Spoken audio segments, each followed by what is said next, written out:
right, good morning. Welcome to episode 4 of the Boston Mandate, and Out at the Park Baseball 27 franchise focusing on the Boston Red Sox organization. So I wanted to just come in again and have a quick conversation around a few things that we've done recently with the organization. I had noticed in prior episodes with kind of just taking over the game with the live start that we have here on May 24th. That the secondary roster of the organization was a bit thin. I think it only had 26 or 27 players on it. So it wasn't kind of the realistic 40-man roster that the Red Sox have. So I took a look at what they currently had in real life, in a sense, kind of looked at their 40-man roster and pulled the majority of those folks over and into the 40-man. So you can see now we're up to 39 of 40 on the 40-man, which is, again, relatively realistic to where the organization is set today. So I made that update, and then as our last episode, we had focused on just meet the team, walk around the infield and the outfield, who we had from a player standpoint, and kind of just our structure of where we wanted to focus with the current roster and where we wanted to kind of move ahead with the players that we currently have on the roster. Got an eye towards maybe some trade pieces that we can make if we can make a bit of a run here in the next couple of weeks. But I did make a few changes, kind of again with the eye of Breslow, in what I would like to have the roster kind of be focused on.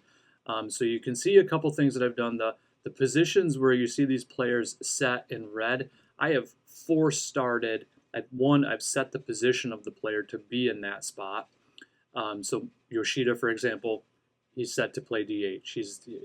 Provides us very little value offensively, in all honesty, at this point, but no value defensively. So he's not going to play anything out in the field. He's strictly going to be our DH. And again, once we get Casas up here in the organization as well, we can maybe think about what our long-term plans are with Yoshida. We'll set that aside.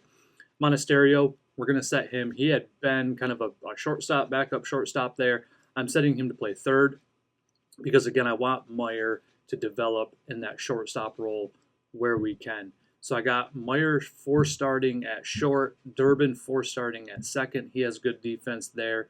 And then Monasterio at third. We got IKF coming off the bench. We got Sogard that can come off the bench. We got Mickey Gasper, backup catcher. And then Connor Wong can kind of play a couple infield spots, but also be a platoon at catcher. So that's where all of that is set. And then based upon that, I then just had our coach. I set it via the actions menu. I just add Tracy for all of the depth charts and the lineups. So you can see what that kind of looks like here. For right-handed batters, we're going to have Rafaela, Duran, Abreu, WC40, bat fourth, Yoshida in the fifth spot, Monasterio, Meyer, Durbin, Nevarez. I like this. This is fine. I'm ready to rock with this lineup against the right-handed batters. Against lefties, we got Abreu leading off, Monasterio batting second, Contreras third, Rafaela in the fourth spot, Duran fifth, Durbin sixth. The only thing I don't like about this lineup is we got two back-to-back lefties, so it creates just a little bit of a lefty lane with Yoshida and Meyer, but not a huge deal.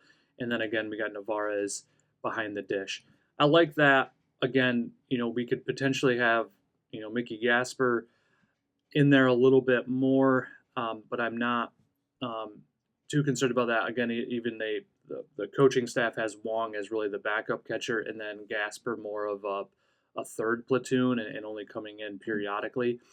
Again, if we really want to get Gasper's bat in the lineup, and again, it's not like this awesome bat to where it's like you really got to have this guy in there. Again, maybe because he's a switch hitter, maybe he can be a bit of a DH spot as well if we just don't get anything out of Yoshida's bat in the next couple of weeks. Maybe we make a kind of a bit of a tough call, and Yoshida's just kind of coming off of the bench to be more of a pinch hitter in a key spot. Because again, that bat does have some potential with some gap power and just a good ability to make contact and avoid the strikeout. So we'll keep an eye on things. So those are just some housekeeping items. Lineups were adjusted a bit. Have not done anything with our pitching staff. I felt like that is currently fine as to where it's at. Again, I did make a few adjustments, to the stop roll setup, those sorts of things in there. So we have that also kind of set up as well. I'm just going to set Whitlock to high leverage as well. Chapman's going to be our closer. We still got Bayo in there. We're going to rock with that for a little bit. But let's get into a couple of games. Let me just do a quick save, and then let's play a few games. What I'd like to do is get us through the month of May, get us into June. The first thing we got to finish off here is the series against the Twins. They're 25 and 27. This is we've lost the first two games. We are at Minnesota, so we are just going to play through that day and see where we net out. So that is finishing. It's also going to do a save because I got a weekly save on, so it'll save on Sundays. And a couple good things. We got a W, 6-1. So let's take a quick look at this box score. Rafaela, 2 for 5 with 2 runs scored, 3 left on base. Don't love that, but a great game out of Duran, 3 for 4 with 3 runs. So some really good excitement out of the top of that lineup. This does look like it was against a right-handed pitcher. Who do they have on the mound? They had Bailey Ober. He gave up 12 hits in 6 2/3. So the bats really came out. I mean, he threw 112 pitches. That's pretty wild. Solid start out of Sonny Gray with 6 solid innings, 6 Ks, 1 walk. We love everything about that. He was relatively efficient as well. And then Slayton came in, again, almost in a sense of as a mop-up role at that point, and threw a 3-inning save at that point with just one. I mean, he faced the minimum. He had 3 perfect innings.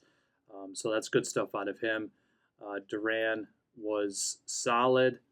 No home runs for the team, but a couple of doubles, which is excellent. Stolen base out of Willie Abreu. Good stuff. Meyer played well. Those two kind of switched spots. Durbin, they kind of moved all over the place. Monasterio came in to play short, kind of late defensively, which, again, kind of will make some sense because, again, Meyer is not going to be awesome in there at short currently with his ratings. But a good start, the one thing we're going to see is we're going to see some reactions to some of the contracts we have out there. So, again, hopefully in the next couple of days, we're going to see that progress as well to where these coaches take these positions. Here we got an update with Casas. He's eligible to come off the IL. What we're going to do with him is we're going to put him immediately on a rehab assignment, which is excellent. So we'll do that very quickly. Scouting check of the Braves. So this is what we got coming up this week. Again, this is going to be a tough series. We got Suarez against Sale, Connolly Early against Spencer Strider, Peyton Tolley against Bryce Elder. It's going to be a tough series, but excited to get into it here. So we got our first dub. That's excellent. We are at Atlanta for 3. We will finish this game, see how we net out, and a 5-9 loss, 9-5 loss. Just a tough 6th inning. Really probably hurt us a lot. Suarez struggled in that inning. The bullpen tried to hold its own. Chapman gave up a run, 2 runs really, but 2 earned runs in the late innings, or in the 9th inning, I should say. Durbin got hurt running the bases. Looks like it's just a little bit of hamstring tightness. He's minimal for one day. So what I'm just going to do quick is see if I can just bench him. I'm just going to bench him for the rest of the series, just to not have that injury expound deeper than that.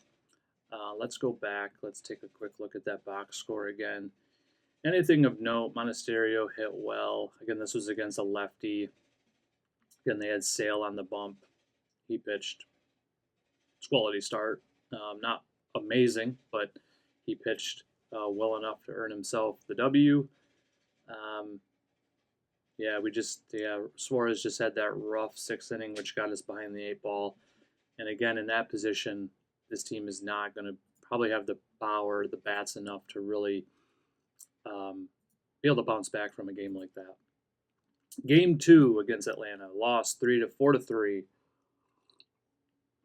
So this is a tough loss. This would have been nice had we been able to come back from this to win this game. Another just one bad inning. We scored 3 in the 5th. They scored 4 in the 7th. That was it for runs. Duran bases clearing double, so he had a 3 RBI knock there, which was excellent.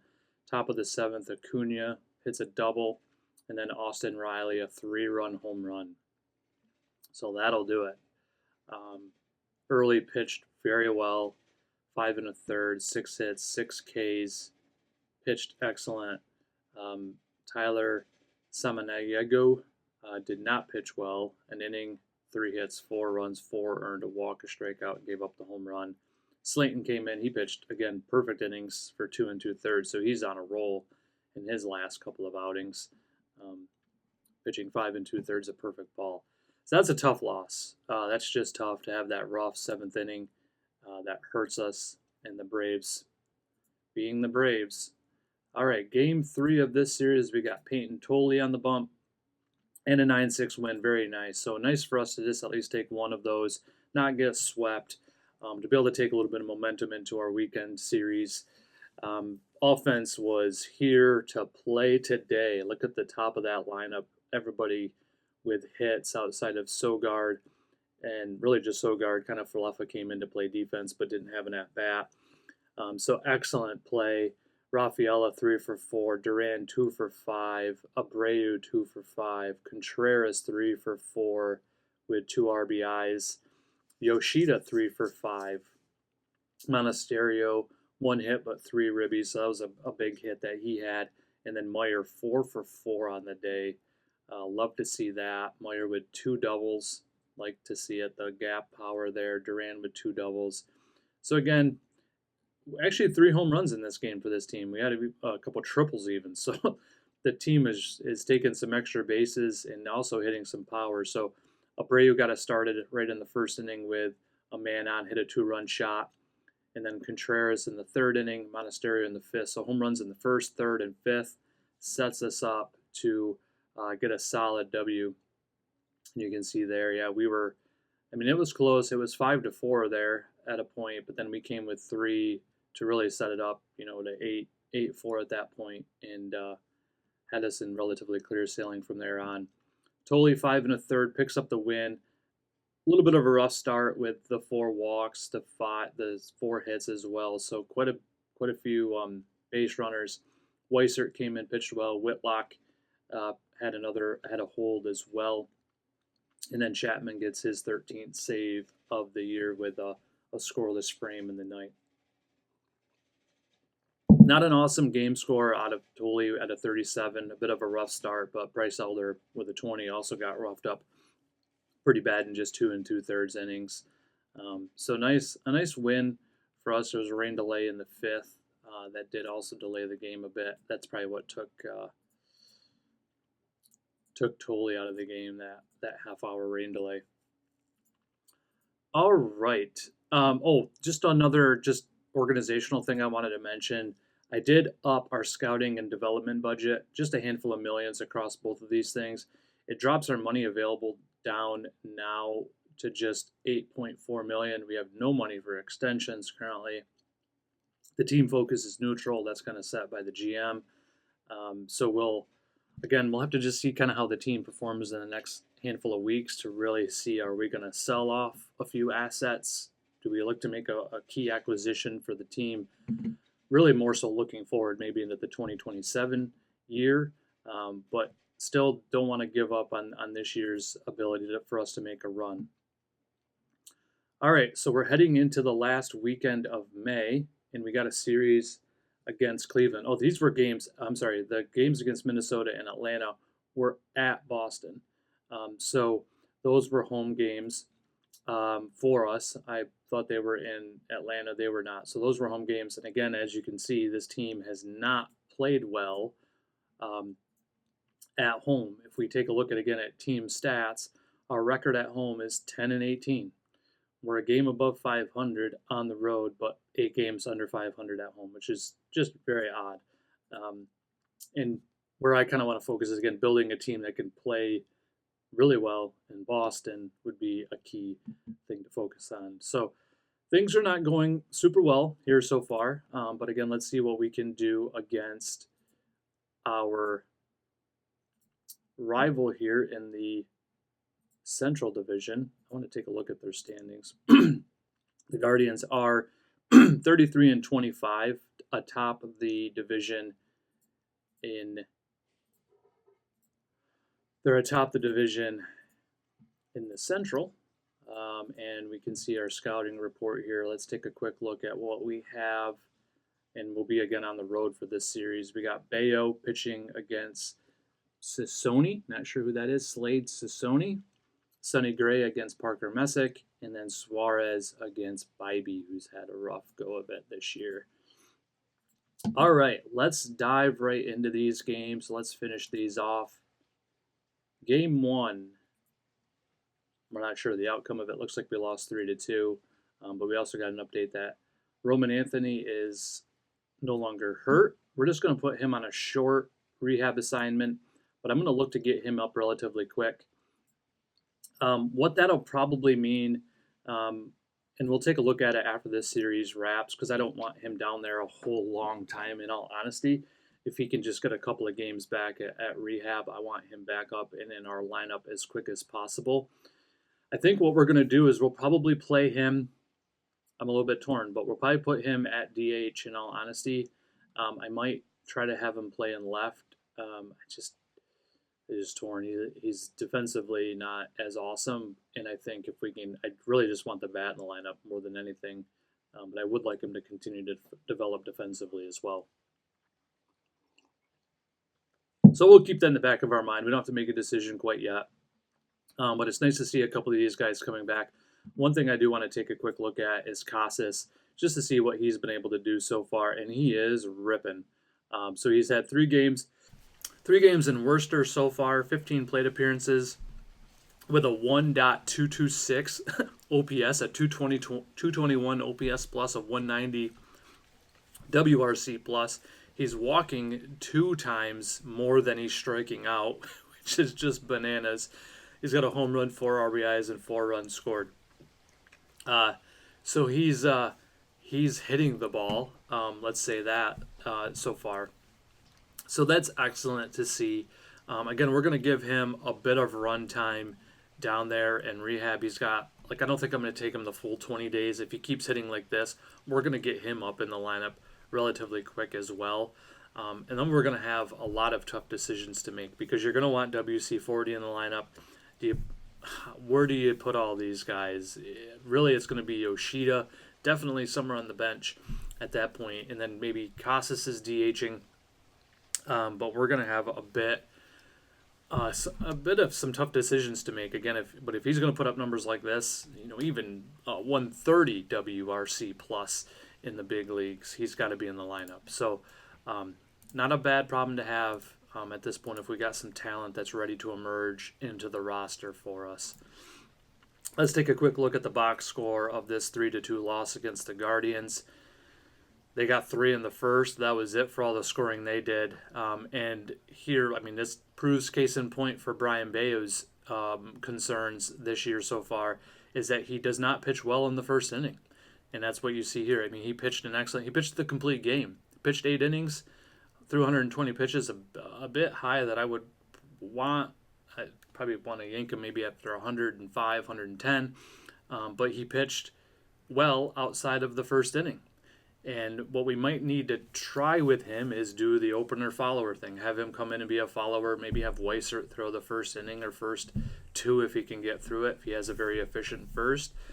But we just got bit by that we weren't able to come back from a 3-0 nothing deficit. And I know there was a stat earlier in the year on the Red Sox. If they got down by 3 runs at any point in the game, they would not win that game, which is just incredibly tough to believe, that you can't overcome a 3-run deficit, even in the first inning over the course of the next 9 innings or 8, that you can't squeak back from that.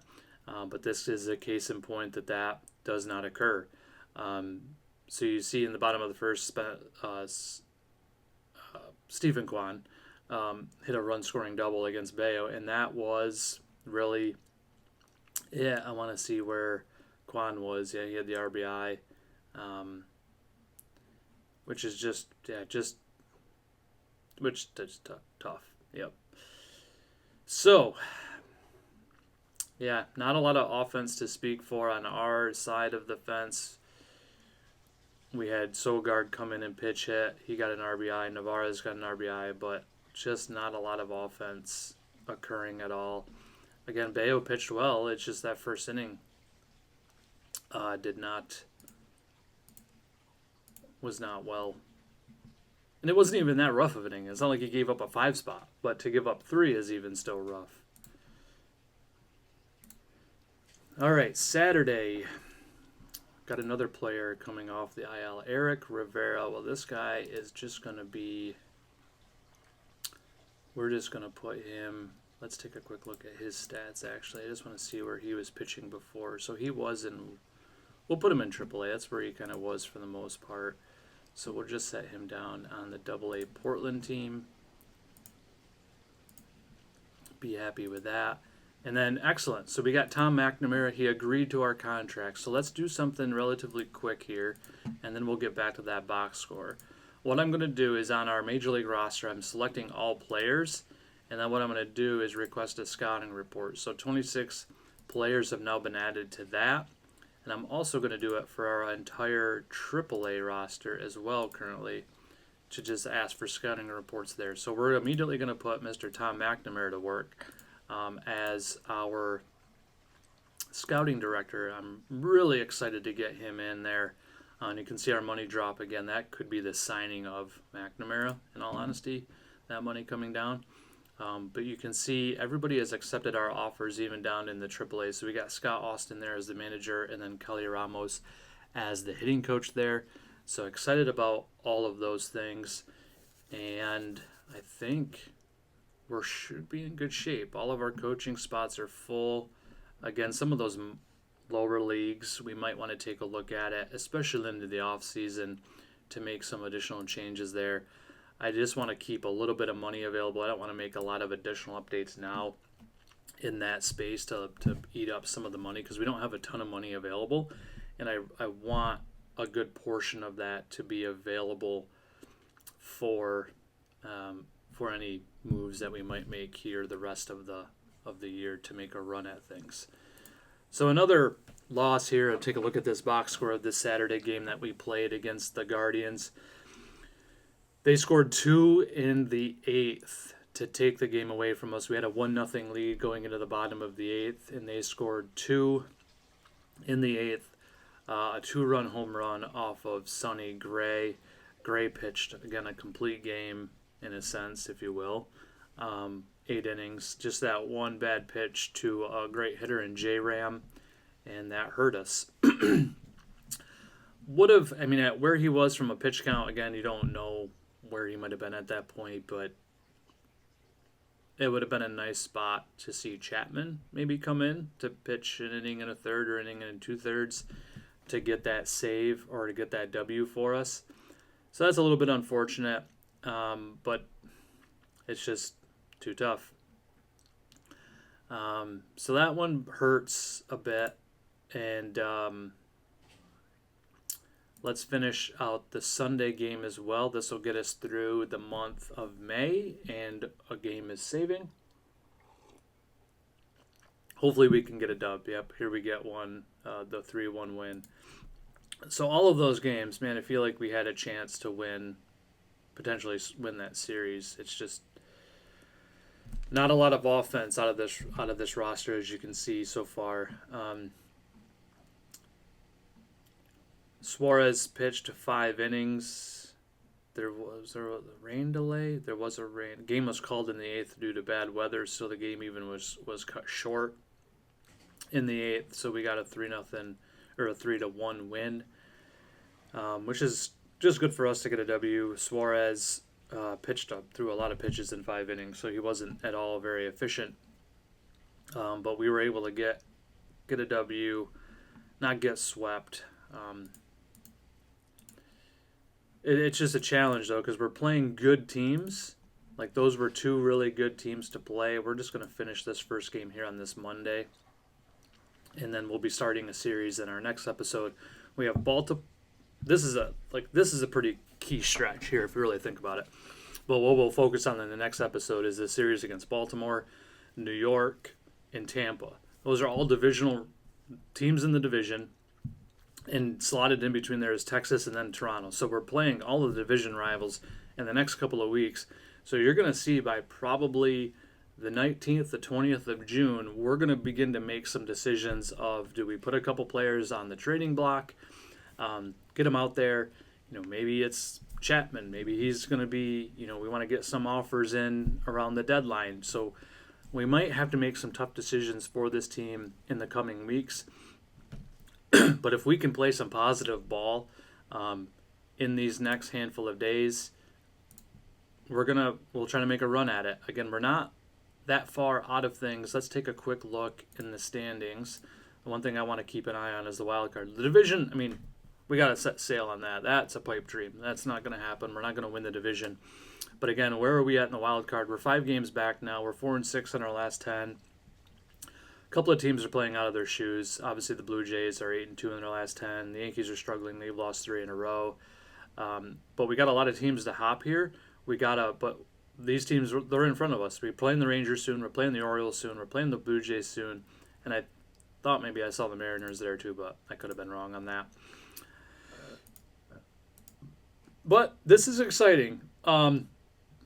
I think, again, we'll kind of pause it here probably for this episode, just going to keep it brief. I'm just excited that we're starting to play some games in this series to be able to take a look at things. I wanted to take a quick look at what Casas is doing. He's cool. Oh, he hasn't really cooled down at all. He is at a 1.282 OPS, which in a 209 WRC plus, a 233 OPS plus. So I think he is ready to come up. So let's actually make a move. I think already I want to get him up. Let me also take a look at Anthony. Let's see what he's done. So he's only played 1 game, 5 plate appearances. I might give him just a speck of more time, but not much more. But we do need to bring somebody down. So let's take a quick look at our lineups.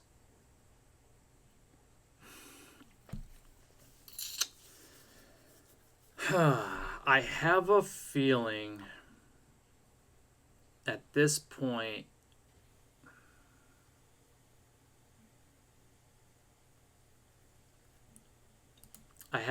it's just going to have to be Gasper. I don't love it. He's got options, so that's not an issue at all.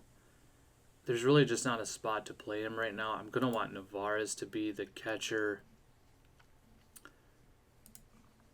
anyway, so I think it's Gasper's the odd man out here. I do like the bat that he has. It's just the defense. I got to still continue to value that. So Casas is up. And now what we're going to do is we're going to make a couple of other adjustments as well. Yoshida is no longer going to be 4-started at anything. I'm going to set his position to play left field. And then what I'm going to do for Casas, we get back here, good old Tristan. What's he play for first? He's not better than WC 40.